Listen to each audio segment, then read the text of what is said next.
Hi, I'm Lacy Weston. We all have something in common, challenges. We never know what the person next to us has been through or is going through in their life.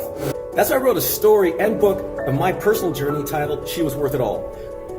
Well, now that story has been brought to life with the help of filmmaker Don Hahn. Watch the episodes of Lacy Weston Shares, be inspired, and realize you're not alone. She said to me, so can you let me know what you're seeing from my life? Now, this is probably a person who probably wouldn't ever ask that, but now she's open to it. And so many more people are being open to it because they're losing hope. I mean, there's so many things happen in the world today that, when you lose hope, you look for something, right? And I believe a lot of people are more open to it because they've turned themselves away from God, or turned themselves away from any kind of spiritual connection, or turned themselves away from everything else, and maybe gone to drugs, alcohol, sugar, sex, whatever. But when you hear someone speaking about, and the one thing I try to do,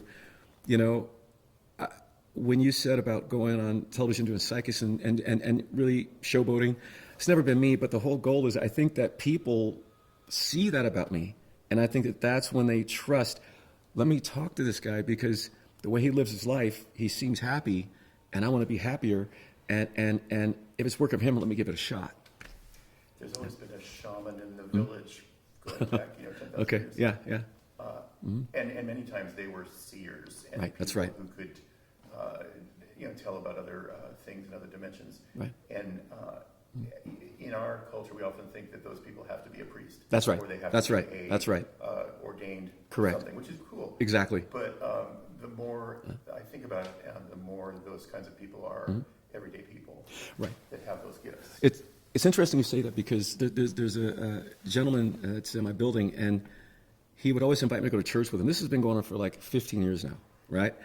And I said, I don't be rude, but I said, I won't go. And he said, why? I said, because I learned a long time ago, I said, church is good for some people, but I said, when I was younger, the connection I have with God, he made it very clear to me, I'd rather you not go.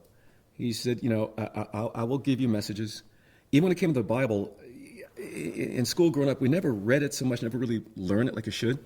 He said, I will tell you the passages to go to. And I have so many bookmarkings in my Bible because I'll tell you where to go. So many times it would tell me where to go, and it would be linked and applied to something happening in my life at that time. But I explained to the man, I said, listen, I don't want to go with you because it's been made very clear to me, by me going, every time I go, someone reaches out and says, we'd like for you to kind of be part of the church, and we'd like for you to speak. So it's not for my purpose, it's for their purpose. So I don't want to go. And, he said, but the Bible says everyone should have the word and go. What makes you so special where you shouldn't go? I said, it's not about being special. It's just that I've been shown I shouldn't, and my life has been pretty good by not doing that, and it's better on this side. I kid you not. Hand to the Bible, hand to God.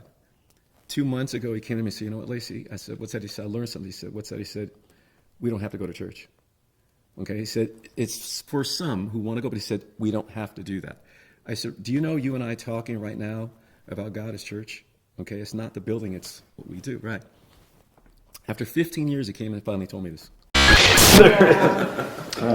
hear it. Let's pause just for a second, and I'll email Scott. Just if you're cold. Yeah, please, let's take 5. Yeah, drink. It's great, Lacy, really good.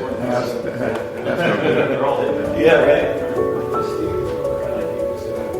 Yeah, I wish I had met him.